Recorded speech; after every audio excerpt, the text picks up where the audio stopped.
by the time the room gets quiet, your mind gets louder. The day may be over, but inside you, nothing has fully landed yet. You finally lie down and suddenly every small moment comes back with sharper edges. A look, a tone, a pause, a sentence you wish had ended differently. It is strange how exhaustion can make the mind more active instead of less. Your body wants sleep, but your awareness still feels on duty. For sensitive minds, nighttime is not always rest. Sometimes it is the first moment the backlog becomes audible. All day long, you were taking in more than you realized. Not just words, but moods, tension, shifts in energy, and things nobody said directly. You noticed the tight smile from across the room. You caught the hesitation in someone's voice before they said they were fine. You registered the noise in the grocery store, the fluorescent lights, the rushed conversation, the unread message, the pressure in your own chest. None of it looks dramatic from the outside. That is part of the problem. What drains you most often leaves no visible mark. Other people think exhaustion should come from obvious effort. They understand hard labor, long meetings, and bad sleep. They do not always understand the fatigue of constant inner processing. The kind happens quietly while you are still smiling and answering like normal. Sensitive people are often carrying two experiences at once: the visible moment and the internal decoding of that moment. You are talking, but you are also reading. You are listening, but you are also measuring what changed in the room.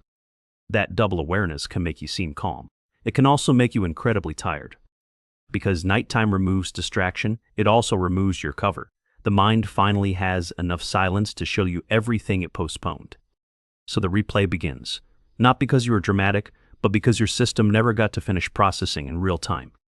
Some people release experience as they go. Sensitive minds often store it first, then sort it later. Later usually means the drive home, or the shower, the kitchen sink, the dim lamp, the ceiling above your bed. And that is when an ordinary conversation suddenly feels enormous. You hear what you said, then what you meant, then how it may have sounded. You revisit your face, your timing, your silence, your text, your joke that landed strangely, your answer that felt a little too flat. You start wondering whether someone felt hurt, distant, disappointed, bored, or secretly relieved when the interaction ended. The mind fills empty space with unfinished social math. This is not always insecurity in the simple sense. Sometimes it is hyper-awareness without an off switch. You are not only remembering events, you are re-entering them with full emotional detail. That is why nighttime replay can feel so physical. Your jaw tightens, your stomach drops, your chest braces, as if the moment is happening again. The body does not always know the difference between live tension and recalled tension. Sensitive nervous systems especially tend to relive before they release. During the day, you can keep moving. At night, there's nowhere for the extra charge to go.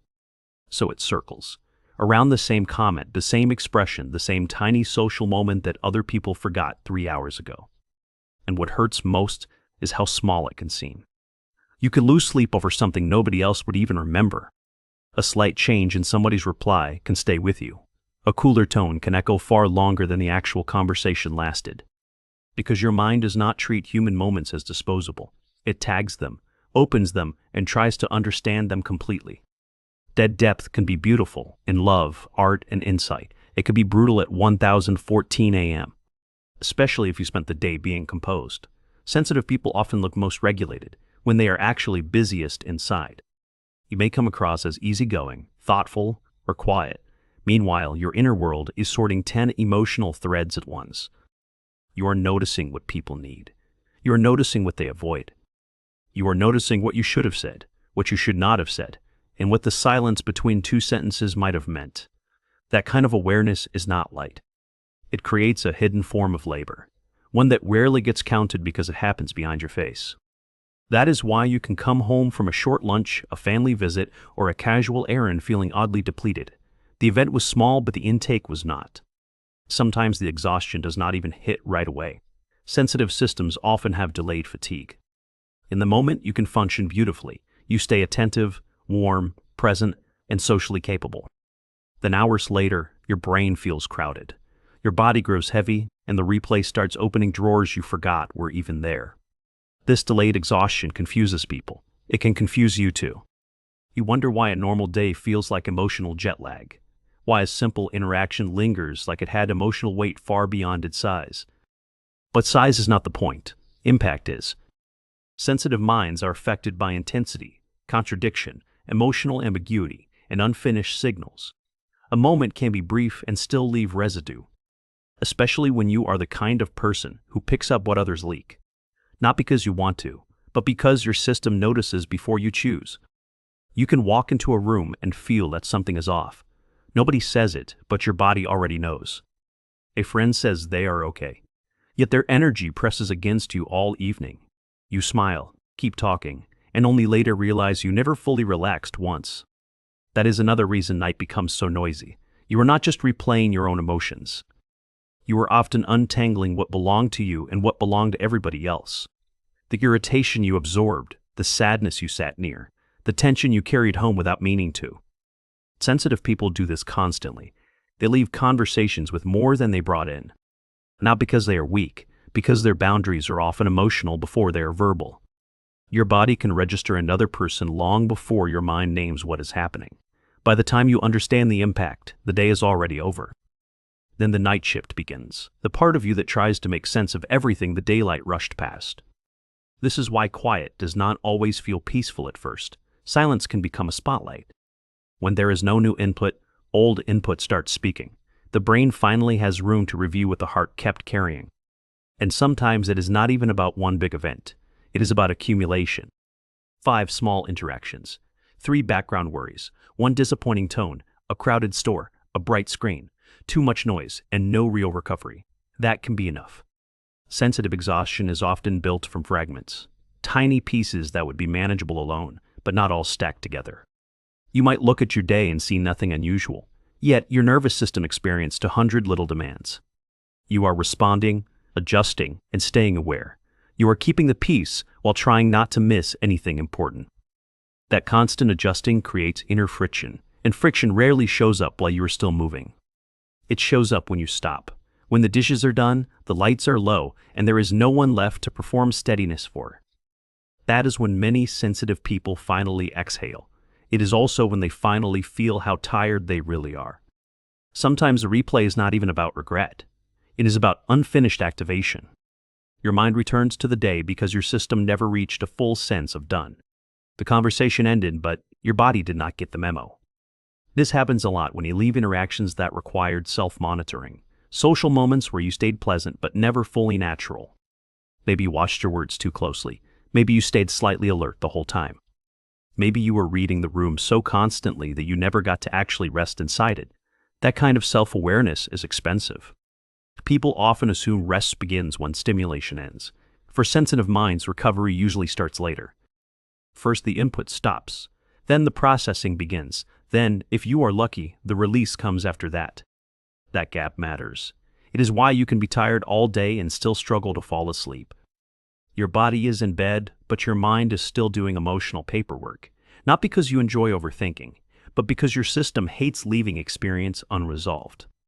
And resolution is not easy when human moments are messy, but text can be loving and distant. A conversation can be kind and still leave you uneasy. Someone can mean well and still affect you more than they know. Sensitive people live close to nuance. That makes them perceptive, but it also makes closure harder. You do not only process what happened, you process what almost happened, what might have been meant, and what changed beneath the surface. That is a lot to carry into the dark, especially when the rest of the world simply says, just stop thinking. But sensitive minds do not stop on command. They settle when they feel safe enough, clear enough, and complete enough. And many nights, they do not because something is wrong, but because too much remained open. There is an honesty in realizing this. You are not lazy, broken, or weak for needing more recovery than other people seem to need. You may simply be someone whose mind takes life in deeply, and deep intake always requires deeper release. Still, sensitivity is not automatically wisdom. If it goes unexamined, it can become constant self-surveillance. You can become so skilled at reading everything that you forget to return to yourself. So practiced at noticing shifts that you never stop scanning for them. That is where the real cost appears. Not in caring, but in never leaving caring mode. When awareness stays switched on all day, night becomes the place it spills over. What looked like overthinking is often accumulated vigilance. And vigilance is tiring even when it is quiet, sometimes especially when it is quiet. Because loud stress at least has a visible source. Silent stress hides inside normal moments. It hides in politeness, in anticipation, in emotional caution, in the effort of staying composed while your system keeps recording more than it can use. So yes, you may replay everything at night, not because your mind is dramatic, but because it is thorough. Not because you are too much, but because you rarely let anything pass through you untouched. The gift and burden are often the same door. Your depth lets you catch beauty other people miss. It also means you feel strain that other people do not register until it becomes obvious. That is why you can be grateful and exhausted at once, connected and overstimulated, loved and still in need of silence. There's nothing inconsistent about that. It is what happens when a finely tuned inner world tries to live in a loud one. So if your nights become crowded with replay, do not reduce it to a flaw. See it for what it often is. A mind still sorting, a body still unwinding, a nervous system asking for more gentleness than the day allowed. The goal is not to become less deep, it is to stop treating your depth like it should function without rest. Because replay is often the sound of unprocessed life. And sensitive people are usually carrying more of it than anyone can see. Maybe that is the quiet truth behind your fatigue. You are not tired because you are doing life badly.